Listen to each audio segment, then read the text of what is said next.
This is a Coffey documentary, part 2. So, today I'm going to go into detail about the abuse I went through as a child. Now, my earliest memories of my mother were actually pretty fond. You know, I remember being around 2 years old and she took me to Disneyland, and I remember getting on a Michael Jackson ride.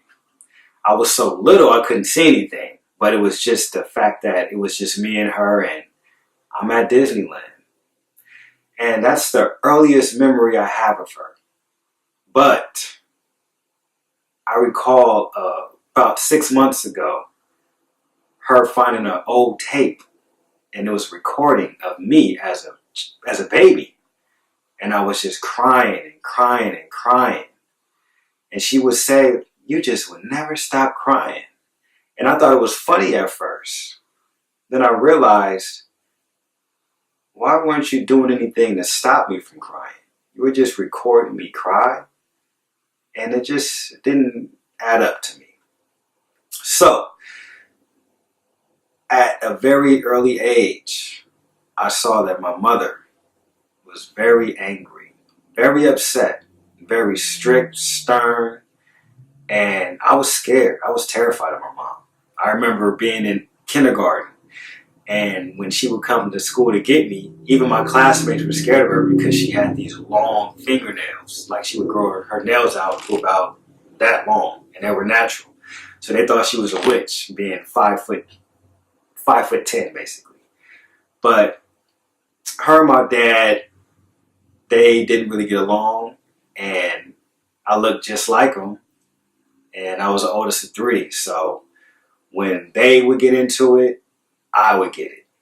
So I recall the first memory of like abuse I can really recall was I was about 5, and she used to make oatmeal for me, and it was disgusting, lumpy and all of that. I'm still traumatized to this day. I don't even like touching oatmeal, but it would make me sick, you know, and I would like throw up.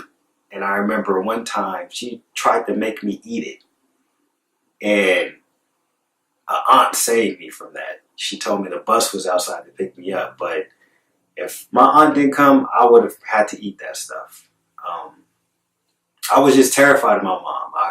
I didn't like listening to music loud because I would be afraid that I wouldn't hear her scream my name. Chris! Like, that's all I would wait for, you know? Like, I didn't do anything wrong, but I'm in trouble for something. And my mom never really paid attention to it, you know? She just kind of let us do our own thing for the most part until she was in her mood and wanted to take out some stuff on us. Now, the responsibility just kicked in, like I said, since I was young. And I remember being 14 years old, and I got my first job. And the crazy thing about that, you would have thought that that would have increased my confidence, but it didn't. Every paycheck I got, she took, she spent. I got nothing. You know, I just had to do what she said, keep my mouth shut, and that was that. Now, I knew I had to be a leader. That's what being the oldest is about. And I was reminded about the things I used to do for my siblings because I was that close to them.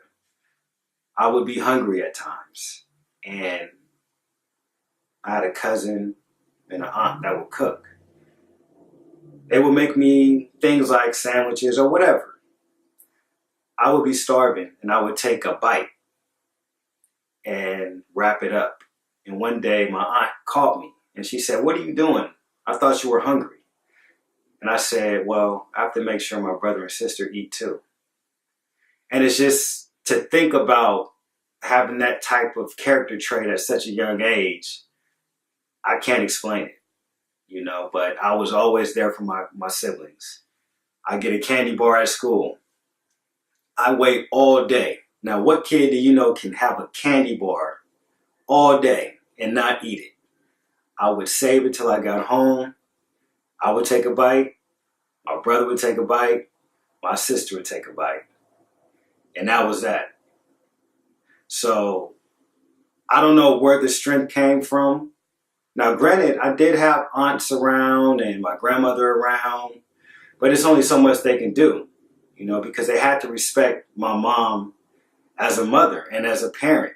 So, I believe they helped me stay away from going off the deep end because I internalized all of this stuff, all the frustrations and angers I've had towards her, I just stored.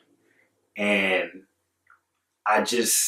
where I'm at now, I can't hold on to those things anymore because they do nothing productive for my life.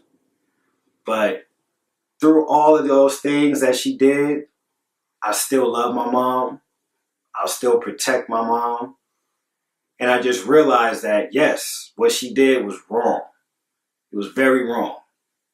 But at the end of the day, I wouldn't be here if she didn't take 10 months out of her life to make sure I was healthy and brought to this earth. And as I said, I can go on and on and on about what happened to me. But the point of this is to really focus on the healing. It's not about dwelling on the negative things that happen to you, because at the end of the day, abuse is abuse. Whether it's physical, verbal, mental, it's abuse. And it affects us all, and it affects us all in different ways. So I don't want this to be about the negative sides, because you are who you are because of what you've gone through. And if you want to be a better you, you have to just accept what was done and figure out how to move on. So the whole focus that I want you guys to have is learning how to heal. And the healing isn't saying that it's okay what was done, but it's freeing yourself, because we often get trapped in our own past. While we're thinking about people that did this and that to us, they're at home asleep. They're not wasting any energy thinking about you. But we're sitting here internalizing all this negative stuff and wondering why we can't reach the goals that we want for ourselves. Now, what made me want to heal is I just got full. Like they say, when you're ready to change, you'll change. And I got tired of playing back these memories and feelings over and over and taking them out on people. I would take these things out on women and not even realize it. They didn't do it, but you were a woman, so you remind me of my mom, so you're getting that. And it's just not fair. It's not fair to me. It's not fair to the women. It's not fair to anyone. And now that I have children, I realize that the last thing I would want to do is pass on my drama to my children that have a clean slate and make them have to suffer like I did. You have to want to heal for yourself, first of all, and for the people around you, because you will eat yourself alive holding on to things that do you no good. If you want to move on, you first have to just accept it. Then you have to accept that you're going to have your good days and your bad days. If you feel like you may need closure and that person is around, you can attempt to talk to them. But I wouldn't put too much energy onto that, because a lot of times the people that did those things to you, they're not going to be able to face the reality. So you're probably not going to get the closure that you want. But if you want to talk to them, I suggest trying. All it is getting it out of your system. Any way that you feel you can, I would do that. But harping on it and letting that be the excuse for why you are where you're at in life, it's not going to get you anywhere. I could have used so many excuses to just be a loser or a failure or a killer or a woman beater. I could have used so many situations to be that person, but what would it do for my life? I knew at a young age that I was put here to inspire people. And I couldn't do what I was supposed to do because I was trapped in my own mind. My mom, she did what she did, but she still lived her life. And I was trapped, trying to live a life that didn't even fit with who I knew I was. I turned into the playboy because it was easy. I guess when I look at it now, it was just my way of paying back, that debt that, a woman did to me. I had to give it back. And again, it wasn't done consciously. But when you reach a new level of thinking, you can reflect and realize, okay, I probably did this because of that. But the point is, you just have to free yourself.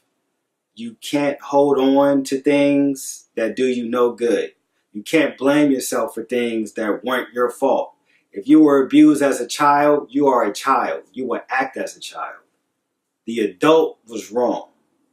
They were wrong. You weren't wrong. So if you can understand that and be strong enough to accept that, I think that would be the first step in moving on. So, ladies, it was a lot to get off my chest, but it's gone now. I feel free. I feel amazing.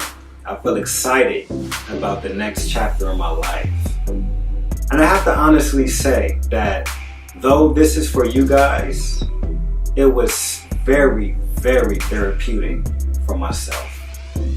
I never realized how putting my innermost deep feelings out into the world, how that can actually release these issues that I've held on to for so long.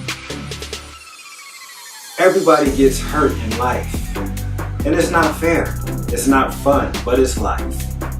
And the thing about life is you want to grow from experience. You don't want to hold on to experience. And I needed to share this with the women that know me and the women that don't know me and the women that may meet me in the future, because I needed you guys to know that I care. I'm not doing this for fame. I'm not doing this for attention. I'm doing this because it needs to be done.